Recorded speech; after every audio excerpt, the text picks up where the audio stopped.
Les saludamos, señoras, señores, buenas noches, desde la misma portada de ramos de la Catedral Nueva de Salamanca. Están viendo cómo retrocede la imagen del Cristo de la Agonía Redentora, que ha sido testigo de la promesa de silencio que acaban de formular en el interior de las naves de la Iglesia Basílica Catedral los miembros de la Real Cofradía Penitencial del Cristo Yacente de la Misericordia y la Agonía Redentora, una promesa que se ha externalizado también de cara a las muchas personas que a esta hora de la noche, a las 12:10, están en la Plaza de Anaya, en un entorno realmente mágico, esperando esa salida que va a tener lugar de esta procesión que inaugura, podemos decir, el Jueves Santo en la ciudad de Salamanca. Como es habitual, después de haber efectuado esa promesa en la que una de las dos imágenes titulares de la cofradía es testigo, se vuelven a cerrar las puertas del templo por tan solo unos minutos para reconfigurar la procesión e iniciar ya la marcha penitencial. Una marcha que tiene precisamente como uno de sus grandes atractivos la presencia de esta magnífica obra de una de las más antiguas que conserva Salamanca, este Cristo de la Agonía Redentora, como vamos a poder conocer, interpretar y valorar en su justo sentido gracias a las personas que nos acompañan y que saludamos de nuevo. Nos acompaña Félix Torres, presidente de la tertulia Cofrade Pasión y, entre otras cosas, además de muy conocedor de nuestra Semana Santa, pues ex hermano mayor de esta cofradía. Félix, buenas noches. ¿Qué tal? Buenas noches. También está nuestro experto en historia del arte, nuestro experto de cabecera, Rafa López, buenas noches. Hola Paco, buenas noches. Y un intenso conocedor del mundo cofrade, desde su también experiencia como hermano mayor de la Hermandad del Vía Crucis y como seguidor de todos los asuntos que rodean y envuelven a este mundo. Raúl Alejo, buenas noches, amigo. Hola Paco, buenas noches. Bueno, empieza la procesión, Félix. Empieza la procesión con una imagen que no es exclusiva de esta cofradía, pero que sí que fue una de las primeras que la quiso introducir o reintroducir, mejor dicho, en nuestra ciudad. Esa promesa del silencio, esta procesión es una procesión de silencio y es algo que va a recordar permanentemente a lo largo del trazado ese muñidor, en este caso con esa doble llamada, que no está haciendo otra cosa que pedir el silencio que también ha solicitado el alcalde. Sí, es algo que, bueno, pues que ya caracteriza a la cofradía y a su salida por las calles salmantinas. No está desde el principio, pero yo creo que ya lleva suficientes años como para estar consolidado y ciertamente, pues eso, formar parte emblemática del inicio de la procesión de esta cofradía y, como bien dices, pues eso, llamar a silencio al público en las calles de Salamanca, algo que este año se ha puesto de moda. Es decir, tu aplauso es el silencio, es un eslogan que este año yo creo que es algo que deberíamos recordar siempre, porque el silencio creo que es una forma de reconocer cada una de nuestras procesiones. Nuestras procesiones no son procesiones de aplausos, al menos la mayoría de ellas. Quizá haya alguna que sí, que pida un poco más alegría, un poco más de movimiento. Alguna lo admite. Alguna lo admite, ¿no? Pero yo creo que la mayoría de las nuestras, incluso las más coloristas, están más en el recogimiento, están más en el reconocimiento silencioso que no en el del aplauso. Pues es una procesión muy penitencial, esta de la Real Cofradía, Raúl, con esas señas de identidad que marca. Siempre empezamos por ahí porque evidentemente es toda una declaración de principios, el hábito, ¿no? Es otra vez zapatillas poco cómodas para transitar por el adoquinado de la ciudad, capirotes mucho más altos de lo que estamos acostumbrados en Salamanca, lo cual incrementa la penitencia, y después presencia también de otros elementos penitenciales, otros elementos pesados. Entre ellos destaca siempre este incensario, que bueno, también es otra señal de otra marca de esta procesión. Es una procesión y una cofradía con muchos matices, con aspectos muy diferentes al resto de procesiones y de cofradías de Salamanca. Podemos empezar, por ejemplo, por el título. Es Real Cofradía. Ninguna cofradía, ninguna hermandad de Salamanca tiene ese título de Real. Podemos empezar por ahí, podemos empezar por lo que tú has dicho, los capirotes, los más altos de la Semana Santa de Salamanca, de 90 centímetros, este gran incensario, ninguna hermandad saca a la calle este incensario. Otro matiz importante, como veremos a lo largo de la retransmisión, es que esta procesión, esta cofradía, tiene dos imágenes de Cristo. Otras procesiones, otras cofradías pueden tener o grupos escultóricos o la imagen de crucificado, la imagen de una virgen, pero esta cofradía tiene al Cristo de la Agonía Redentora, al crucificado y al Cristo yacente de la Misericordia. Por eso digo que son muchos matices diferentes al resto de procesiones en Salamanca y de cofradías en Salamanca, que la hacen especial, la hacen única. También, por ejemplo, por donde salen. Salen por la Puerta de Ramos de la Catedral Nueva de Salamanca, cosa que muy pocas cofradías en Salamanca tienen ese privilegio y ese don, por decirlo así. El Domingo de Ramos se abría únicamente esta puerta, así fue durante muchos siglos, para esa procesión primero que organizaba el obispo y después con la Semana Santa, pues la que se conoce como borriquilla, y hoy con un contenido totalmente distinto, desmintiendo lo que, o mejor dicho, dialogando con lo que narra el luneto de esa decoración magnífica de Gil de Ondañón, esa entrada triunfal de Jesús en Jerusalén. Y vemos qué poco duran las glorias en este mundo, y ya sabemos el destino de esa persona que era aclamada como triunfador, destinada, con un destino asumido, a morir en la cruz. Recordamos, Félix, que esta cofradía tiene un origen, tiene un sentido, que quizá hoy también se difumine un poco por la presencia, por la irrupción, por la revolución, si se permite la palabra, que supuso introducir en la Semana Santa de Salamanca la imagen del Cristo de la Agonía Redentora, pero realmente esta es una cofradía que fundáis un grupo de personas, un poco orientada a que haya un yacente en la Semana Santa de Salamanca. Sí, es una cofradía que fundan un grupo de personas. Yo entré a colaborar con ellos el primer año, pero como un hermano más, quiero decir, bueno, pues un hermano de número, de los primeros, porque sí es cierto que me unían lazos de amistad con algunos de los fundadores, pero hay que reconocer, pues, que los fundadores se preocuparon sí es cierto, de buscar esa imagen que faltaba en Salamanca, esa imagen de un yacente, que la idea era magnífica, pero que, bueno, pues costaba lanzarla, costaba sacarla adelante, y entonces, bueno, pues decidieron buscar un intermedio. Mientras se conseguía la imagen del yacente, se intentó sacar, y esto viene a colación de lo que decía antes Raúl, de que es la cofradía que saca dos Cristos. Ciertamente, en el año 84 lo que se intenta es sacar la Dolorosa, que está en las Agustinas, Dolorosa de Carmona, una pieza magnífica, pero bueno, pues las Agustinas se niegan, o al menos no autorizan la salida, y entonces es cuando se recurre a este Cristo que estaba en el crucero de la catedral, el crucero norte. Yo no voy a decir que abandonado, porque abandonado está, pero sí es cierto que estaba ahí, no tenía más culto que... Y el Cabildo, pues quizá, seguramente, pues gracias, no, quizá, seguro que gracias a la mediación de don Rafael Sánchez Pascual, pues autoriza la salida en procesión de este Cristo. Ya a partir del año 86 comienza a moverse la cofradía para salir al año siguiente, y ese es el motivo de que salga el Cristo de la Agonía Redentora. Luego, a partir de ahí, todos los procesos, yo creo que ya es un poco manido, ya muy sabido todo el tema de, bueno, pues cómo el yacente de Venancio Blanco al final no viene a Salamanca.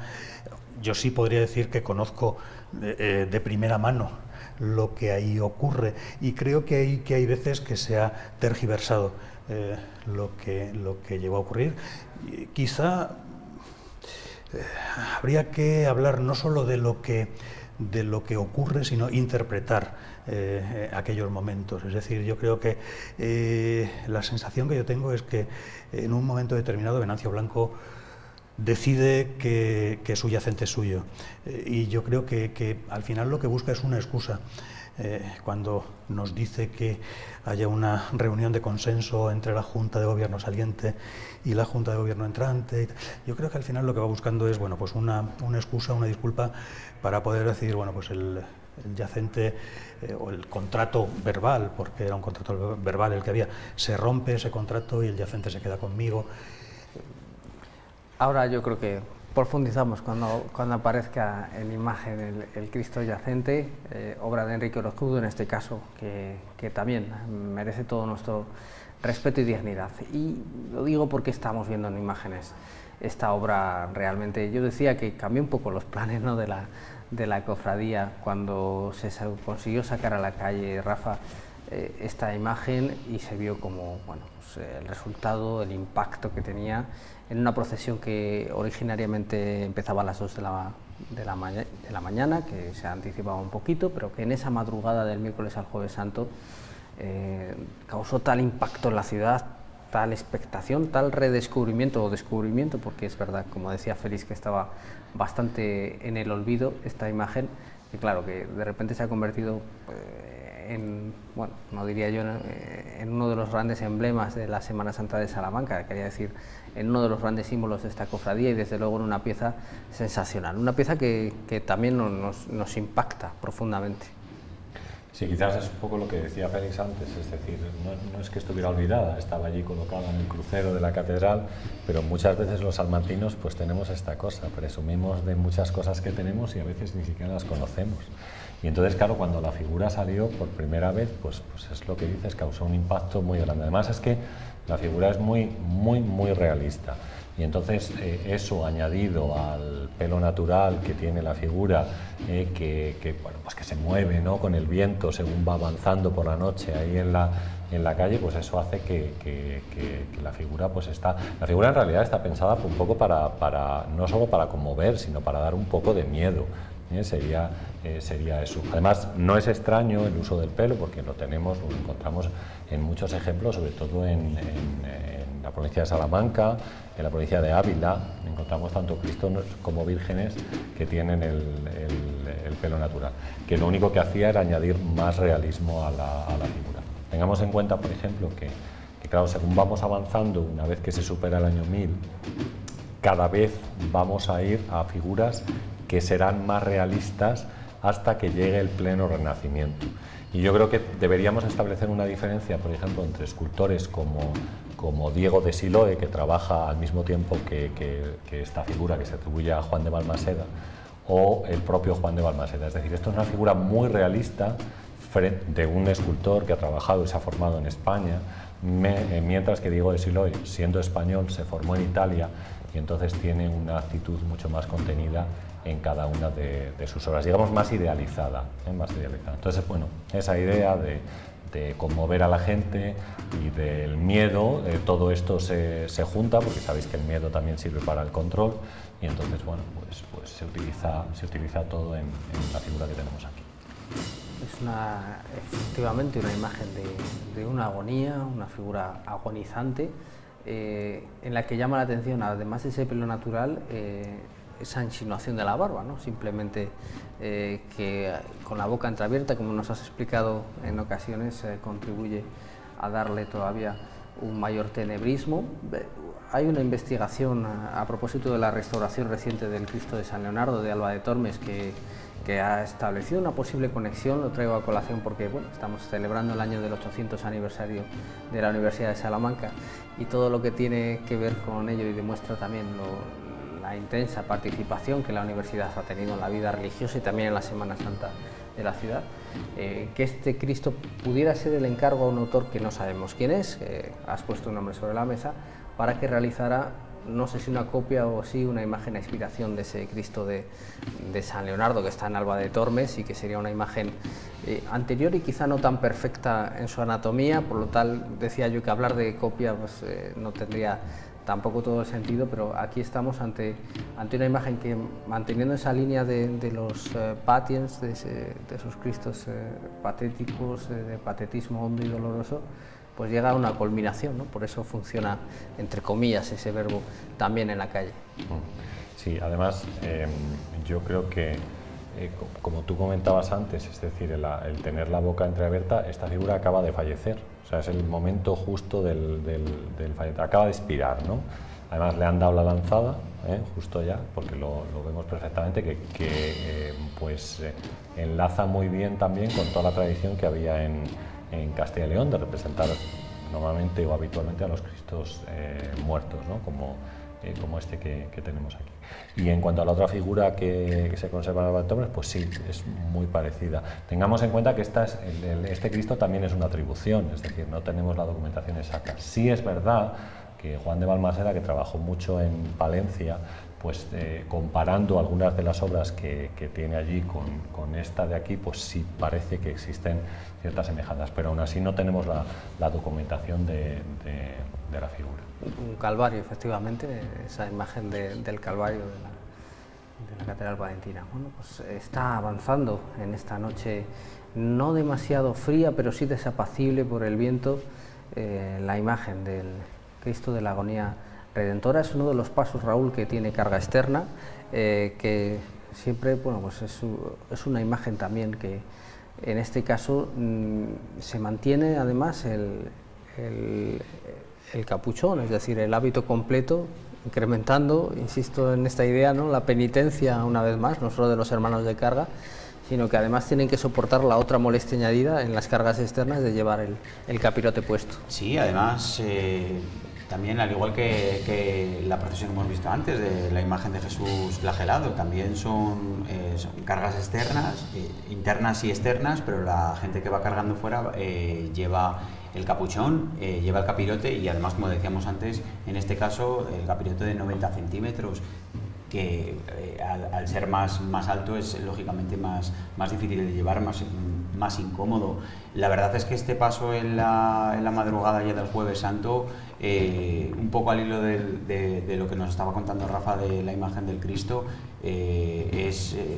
la verdad es que es un Cristo con mucho patetismo. Yo incluso de pequeño, incluso gente, amigos y demás que siempre lo hemos hablado del mundo de la Semana Santa, es un Cristo eso que da miedo, ¿no? Que en según qué calles, como puede ser la calle del Tostado, la calle que irá después, o en calles estrechas, la verdad es que este Cristo impacta mucho precisamente por Tú fíjate cómo se le notan acabamos de ver una imagen en la cual se le notan perfectamente todas las venas anatómicamente del cuello, claro, en los golpes, en la zona del pecho, en la espalda, las venas de las piernas, es decir, el realismo es tremendo de esta figura. Y además la forma de llevar el paso también, que eso también ayuda un poco a imbuirte en en el ambiente de recogimiento y sobre todo de patetismo del Cristo, además con estas imágenes impresionantes que nos estáis mostrando con las sombras ahí en Anaya. La verdad es que es espectacular en este aspecto. Siempre un Cristo, perdona, sí. Es que es una cosa que siempre me ha llamado la atención, un Cristo sin barba, un Cristo en el que se le insinúa la barba, pero que en algún momento debió tener una barba, seguramente también de pelo natural, porque yo he visto pegotes de cola en la cara del Cristo antes de que fuese restaurado, y esa cola, que era una cola antigua, se veía que era una cola que tenía mucho tiempo, tiene que ser el resto de algo que ha tenido pegado el Cristo en la cara. Yo no sé en qué momento este Cristo pudo tener barba, pero lo que sí digo es que gana en fuerza, gana en patetismo, gana en imagen con esta imagen que tiene, con esta cara. Es decir, la cara, simplemente eso, con una sombra de barba apuntada en el mentón y sin más pelo que el de la melena natural. Creo que gana bastante. Y la leyenda urbana esta, que siempre se ha dicho, ¿no? Lo de que siempre le ha crecido el pelo, ¿no? Sí, bueno, eso se puede comprobar.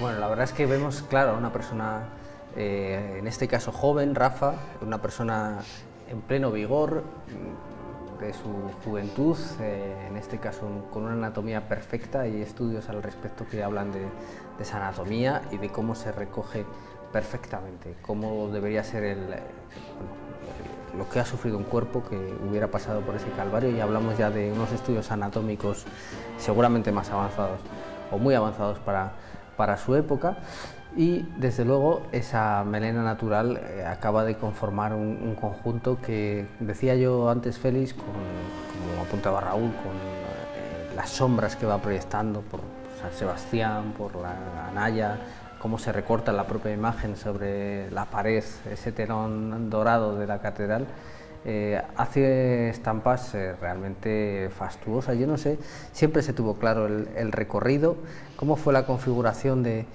estaba, bueno, un poco la idea de visitar a las Madres Isabeles, propietarias originales. La idea de visitar a las Isabeles no es original, quiero decir, el primer año no se hace la visita al convento, pero sí se hace ya en el año 88, es decir, que inmediatamente. El recorrido ha variado poco a lo largo de la historia de la cofradía. Sí recuerdo pues que el primer año el regreso de las Isabeles se hizo por la calle Prado, entrando por el callejón o por la continuación de la calle Prado que sale a San Benito, pero eso planteaba problemas de anchura, de espacio a la hora de pasar los pasos y tal, y fue al año siguiente cuando ya se decide tomar el camino por Bordadores. Pero la verdad es que poco más, bueno, pues el cambio de arco en la plaza, es decir, los primeros años iba por la calle Toro para hacer el cambio de turno de los hermanos de carga del Cristo, sobre todo en la calle Especias, y posteriormente se comenzó a hacer, se pasó por el arco de la calle Zamora para ir directamente a las Isabeles. Y este año, bueno, pues este año no se atraviesa la plaza y no se visita el convento de las Isabeles. Pues todos sabemos el proceso que están sufriendo las religiosas de vida contemplativa, sobre todo las franciscanas, las clarisas, están sufriendo cambios, modificaciones, traslados, unificaciones de conventos. De hecho, bueno, pues hoy me comentaban, bueno, ya se sabía, era Vox Populi la marcha de las Úrsulas de Salamanca. Hoy me comentaban que ya tienen la fecha decidida y de hecho me decían y me han insistido en que lo dijera aquí y por eso lo traigo, que se va a hacer eso, una misa en recuerdo, en homenaje, en despedida a las monjas el próximo domingo, día 1. Yo creo que, bueno, pues lo mismo ocurrió con el convento de las Isabeles. Hubo un momento hace unos meses que se procedió a una unificación de conventos. Las clarisas Isabeles fueron trasladados al convento del Corpus Christi y bueno, pues no cuajó la estancia y al final han vuelto. Pero bueno, ya estaba tomada la decisión, quiero decir, claro, no tenía sentido hacer una visita a un convento vacío, a un edificio vacío, y a partir de ahí, bueno, pues ya se tomó la decisión de no atravesar la plaza, hacer el recorrido por la calle Quintana y, bueno, pues así modificar sustancialmente el recorrido. Creo que es la modificación más sustancial que ha tenido el recorrido de la cofradía.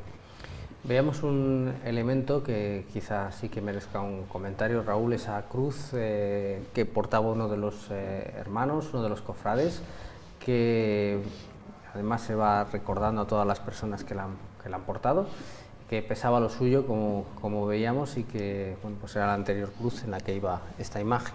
Sí, son detalles que incluso otras cofradías también han copiado, por decirlo así. La Hermandad del Vía Crucis también tiene esa característica de la cruz de penitente. Cada año la lleva una persona y antes de empezar la siguiente procesión, la del año siguiente, bueno, pues se pone la chapa de la persona que la lleva del año anterior. Bueno, pues son detalles que también hacen diferente, como decíamos antes, a esta procesión, un poco al hilo de lo diferente de nuestras procesiones, que siempre hemos dicho, ¿no? Un poco de la idiosincrasia, ¿no? de nuestra Semana Santa, que también yo quería comentar un poco también al hilo de lo que decíais anteriormente, de cómo somos los salmantinos, del tema de los aplausos, del tema de todas estas cosas que, como decía anteriormente Félix, se llevan esta Cuaresma. Yo lo he dicho particularmente, porque lo he dicho aquí muchas veces, que a mí Personalmente los aplausos no me gustan en nuestras procesiones. Entiendo que en otras procesiones los aplausos van un poco con el carácter de las cofradías y con el carácter de las hermandades en la calle, pero yo creo que mayoritariamente la Semana Santa de Salamanca debería ser la Semana Santa del silencio, puesto que yo creo que es lo que nos debiera de tener, lo que lleváramos de llevar por bandera, ¿no? El salmantinismo y un poco mirar por nuestra Semana Santa. Es que yo creo muchas veces que los propios cofrades de Salamanca somos poco agradecidos con nuestra Semana Santa, no miramos por nuestra Semana Santa. Bueno, debemos o por lo menos tenerla más en cuenta. Es que yo creo muchas veces que es que no somos agradecidos con ella. Yo creo que es un problema general, quiero decir, no es un problema del salmantino y la Semana Santa, sino que es un problema general del salmantino, sí, y el mundo. Quiero decir, el salmantino es así, o somos así. Yo ya me considero salmantino, después de tantos años en esta ciudad me considero más salmantino que muchos de los que han nacido aquí. Pero, claro, es decir, aplausos o silencio, cruz de Vía Crucis o cruz de la Agonía Redentora, si es que está todo inventado. Entonces, tú dices, se ha copiado, hombre, ¿y quién no ha copiado? Es decir, ¿qué elemento de cualquiera de nuestras procesiones no está inspirado en algo anterior? Pero eso es lógico, es decir, es una tradición, y en otros sitios. Claro, por supuesto, de siglos y tal. Quizá lo que sí es cierto es que cuando se consolida ese elemento inspirado o copiado, me da igual, lo que tenemos que hacer es mantenerlo como propio, que eso sí es lo que hacen en otras Semanas Santas. Es decir, en otras Semanas Santas, que lo mismo que la nuestra, cuando nacen sus cofradías ya estaba todo inventado, y podemos hablar de cualquiera de las ciudades que nos circundan, con Semanas Santas muy famosas, muy reconocidas, conocidas. Es decir, la Semana Santa en España nace en los años de la posguerra. Y por mucho que le queramos dar una inspiración de preconciliar, nace cuando nace. Ahora, si ese estilo, si esa esencia la asumes como tan tradicional, que es de toda la vida, que es lo tuyo, que es lo que defiendes, que es lo que mantienes, eso es lo que verdaderamente te da la esencia tuya, la idiosincrasia o la identidad, esa identidad que muchos dicen que no tiene nuestra Semana Santa. Yo creo que sí la tiene, lo que pasa es que la defendemos poco. Es decir, pensamos que, y insisto, creo que es un problema salmantino hacia el mundo. Pensamos que lo de allá siempre es mejor que lo nuestro. Y somos incapaces de decir, no, si es que lo que tenemos es muy bueno, muy bueno. Esté inspirado en lo que esté inspirado, y ya no estoy entrando en formas de llevar pasos, ni en tamaños de capirotes, ni en sandalia o zapato. Quiero decir, cuando una cofradía saca sandalias, las ha sacado toda la vida. Y eso es su idiosincrasia, y eso es la identidad de esa cofradía, y eso hay que mantenerlo por encima de todo. Eso es lo que deberíamos hacer. Está en la calle, está en la Plaza de Anaya, en medio de mucho público, nos da la sensación desde aquí, creo que así es, está siendo una tónica muy dominante en esta Semana Santa. El Cristo yacente de la Misericordia es una obra difícil, la verdad, de apreciar a pie de calle. Nosotros vamos a tener en este sentido, como todos los telespectadores de Castilla y León Televisión, esas vistas privilegiadas. En este caso es una obra en talla directa, en madera de abedul, que ejecuta Enrique Orejudo. Ya hemos comentado un poco que no era el primer plan de la cofradía, ¿verdad, Félix? Que se había planteado otra cosa, incluso otra cosa iconográficamente, ahora lo podemos comentar, pero que aquí sí Rafa se inspira, ya que estábamos utilizando esa palabra, definitivamente en los modelos de yacentes barrocos más efectivamente asentados, y muy particularmente en el canon que estableció Gregorio Fernández, aunque quizá con no tanto patetismo, ya que contrarrestando un poco la inspiración de la otra imagen titular.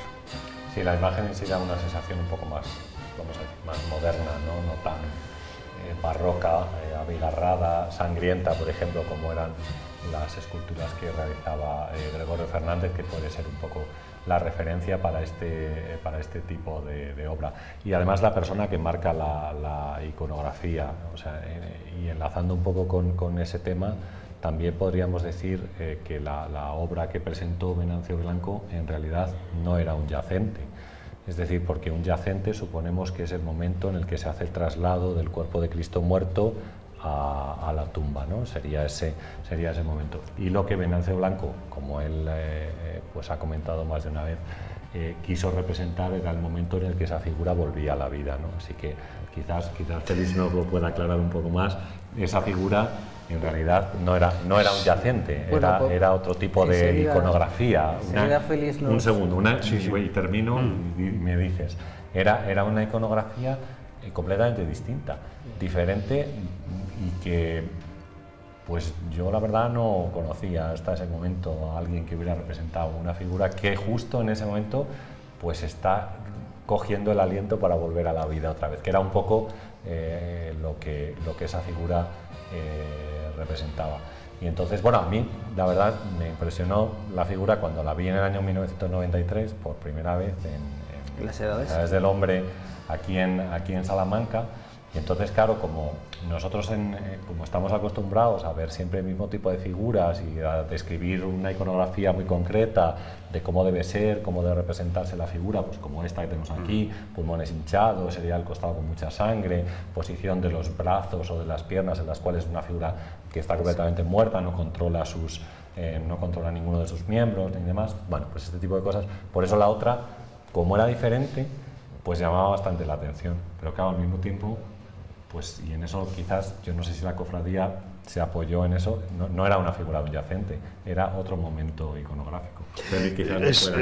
Sí, es uno de los puntos de conflicto que hubo en su momento entre el artista y la cofradía. De hecho, cuando ya comienza a elaborar la imagen a partir de la maqueta seleccionada y bueno, pues los primeros estados de la talla, cuando ya estaba mediada la talla de la imagen, bueno, pues la cofradía se manifestó, la cofradía en general, no digo ya la Junta de Gobierno, sino la cofradía en general,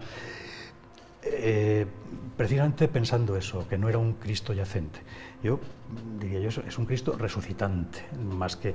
Entonces, claro, ¿qué solución tiene esto? Es decir, un Cristo que está volviendo a la vida no era la idea... pero por otro lado, claro, la imagen de Venancio Blanco era una cosa impresionante. Entonces, bueno, pues se dialogó con el artista, se planteó la posibilidad de modificar de alguna manera el concepto, que no ya la imagen en sí, pues ponerle una especie de almohadón en la parte, en la trasera, en la parte de la espalda, en la que se está incorporando. Claro, entonces dices, bueno, pues un almohadón que dé la sensación de que se está recostando más que algo así. Quiero decir que hubo una serie de modificaciones que Venancio Blanco le costó mucho aceptar, no aceptaba de buen grado, lógicamente, y tal. Y bueno, pues ahí ya empezó a fraguarse esa crispación que llegó a su término con la pérdida de la imagen para la cofradía, para Salamanca, una imagen que seguramente hubiera impactado tanto como para no gustar al principio. Yo estoy convencido, quiero decir que es lo que dice Rafa, no es la idea que tenemos de un Cristo yacente. Entonces hubiera sido algo escandaloso, revolucionario. Sí, pero yo creo que al final, si hubiera venido, si lo hubiéramos tenido aquí, al final se hubiera consolidado como tal imagen. Y vamos, es que la Semana Santa de Salamanca hubiera ganado, es que no sabría poner el calificativo. Es posible, insisto siempre, que todos estos comentarios, bueno, que hacemos, como seguramente todos los telespectadores de Castilla y León Televisión sepan, por el reciente fallecimiento de Venancio Blanco, a cuya familia mandamos un abrazo desde aquí, que lo pone otra vez este asunto, efectivamente, que va y viene en cada miércoles santo sobre la actualidad, y Nunca antes d'oro de Enrique Orejudo, que fue el artista definitivamente escogido para desarrollar esta obra que estamos viendo, que tiene otra orientación, otro canon distinto, y a la que también hay que darle el mérito que subrayaba yo al principio. Esta obra está realizada en talla directa en madera de abedul, astilla a astilla, a golpe puro y duro de gubia, que ya no es tan habitual. De hecho, sin que eso vaya en ningún menoscabo de su calidad, la obra de Venancio Blanco es un modelado en escayola que luego realiza en madera efectivamente un pantógrafo. Bueno, decía yo que en estos momentos en Salamanca está una exposición que se llama así, precisamente, el proceso de una obra, en la que se puede ver todo esto que nos comenta Félix y cómo da la sensación que empieza siendo un yacente, digamos, al uso, con la idea con la que trabaja Venancio Blanco. Lo que pasa es que en ese proceso pues fallece su hermano y gran compañero y confidente de taller, y a partir de ahí el cambio espiritual, el cambio interno, el enorme impacto, yo creo que para asimilar la noticia, Venancio empieza a trabajar en la idea de la resurrección, y ahí es donde se produce la mutación, y la maqueta creo que es la número 7, si no recuerdo mal, de las 11 que realiza, es la que de repente introduce ese cambio de yacente a Cristo que vuelve a la vida, efectivamente, como muy bien explicaba Rafa, incorporándose en ese primer soplo de vida. Y bueno, una obra que va a quedar para la ciudad, la siguiente que hace, Cristo llamado al Padre, que es ya en un diálogo, un instante posterior, en la que el propio Jesús parece decirle al Padre: ¿qué más quieres que haga en este mundo? Y parece que se apresta ya a volver tras la resurrección. Rafa.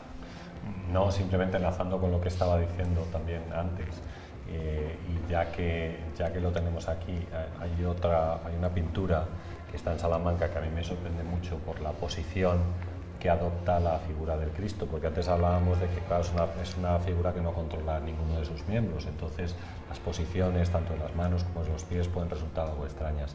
Hablo de la Piedad, que pinta Rivera en la iglesia de la Purísima, y que bueno, que yo creo que marca también un poco con esa línea en una especie de zigzag el cuerpo de Cristo, como la colocación de las piernas pues no controla para nada ninguno de sus miembros. Es una pintura también sorprendente. Siempre nos fijamos mucho más en la Purísima, que está allí, porque es mucho más grande y quizás es la obra más conocida, pero la Piedad que pintó Rivera es maravillosa también como modelo iconográfico de una figura, como decimos, que bueno, pues no es capaz de controlar sus miembros porque acaba de morir, ha fallecido. De hecho, planteada precisamente en la revista Pasión en Salamanca, en la revista escrita de la tertulia Cofrade de Pasión que preside Félix, el profesor Javier Casaseca planteaba como hipótesis que fue la gran inspiración de la imagen de Nuestra Señora de las Angustias, que es una piedad, pero que, al contrario de la imagen de Carmona, efectivamente presenta ese zigzagueo en las piernas del hijo muerto, que podría estar basada en esa pintura de Rivera. Bueno, el arte que siempre conversa entre sí, sobre todo las grandes obras, y aquí lo que tenemos, Raúl, es un momento que también dice mucho de ese afán de la ciudad, de las personas que vienen para poder entender en todo su significado las obras, incluso superando esas dificultades que decía de contemplación. Veían como las escaleras del Colegio de Anaya estaban, bueno, pues llenas de personas que aprovechan, digamos, ese desnivel para poder contemplar una imagen que además de todo, y recordando pues todo su proceso,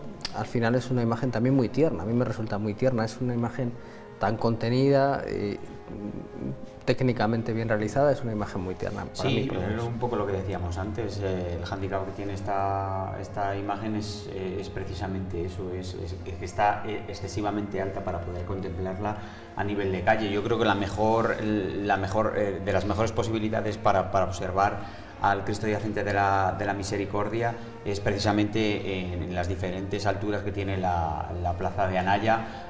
Para explicar un poco a la gente de Castilla y León, que esta plaza de Anaya tiene diferentes tramos de escalera, entonces cuando llega la Semana Santa se ponen unas rampas para poder salvar esas escaleras, y al tener diferentes tramos de alturas son muchas las personas que aprovechan, tanto fotógrafos y demás, para poder observarla mejor. Bueno, pues ha avanzado la Real Cofradía, hemos visto salir a la calle esa imagen excepcional del Cristo de la Agonía Redentora. Ahora también sigue su camino con ese nuevo trayecto que estrena este año, el Cristo Yacente de la Misericordia, y así se lo hemos contado a todos los espectadores en Castilla y León Televisión. Félix, muchísimas gracias, gracias por a tus vosotros. recuerdos y por tus aportes y reflexiones. Rafa, muchas gracias por la clase. Gracias a vosotros. Y Raúl, muchísimas gracias por tus vivencias, siempre desde la sinceridad y la honestidad.